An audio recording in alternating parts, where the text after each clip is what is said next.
back to ask your liturgy director. Wait a minute, please. This is not ask your liturgy director. This is supposed to be ask your father. Excuse me, please move out. This is ask your father, Praveen Lakisetti. Okay, the questions for today. Can I open the questions now? All right. What are the other ways I can help the church besides money? Besides your monetary gifts or tithing, an individual or a family can support the church through their time. Every church, every parish has the need for volunteers, be it in liturgy or in ministries or outreach or sacraments or wedding preparation or faith formation.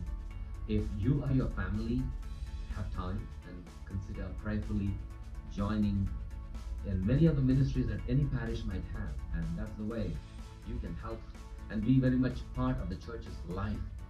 Church's life in the sense of your local parish where you belong, where you grow, where your children receive sacraments. And the other way could be through your expertise. If you are an expert in something, you are a professional, you can render your service by showing your willingness to be on parish pastoral council or a finance council. That even takes a lot more of your time and advice and expertise. So time, talents, and then treasures. So if you have time, give it to the church. If you have talents, use them for the church. And if God has blessed you with treasures, give it generously to the church. Great. Do I have to agree with everything the Pope says? Yeah, I have to agree with everything the Pope says.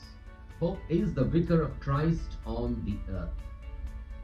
We see the succession, the apostolic succession of leadership of Peter. The words of Jesus to Peter, "You are Peter, and on this rock I will build my church." We see that apostolic hegemony, the tradition, the leadership, the shepherding has been passed on down the ages for the building of the church. The Pope, being the vicar of Christ on the earth, the visible church on the earth, has what is called the infallibility of what he says, but that is only designated through his absolute teachings that come from what is called the cathedra, means in Latin, the chair of Saint Peter. So there is a distinction and a degree of impact when a Pope says something from the cathedra, from his chair, versus when Pope says something randomly to someone who asks a question during an interview or open in public. So what the Pope declares dogmatically from the cathedral, the chair of St. Peter, has more power or more impact than someone just asks him a question about something going on in the world, and that question could be answered in ways that could be manipulated sometimes, but only what the Pope says from his cathedra, from the chair, has more impact. And when it relates to faith and morals, that's the key.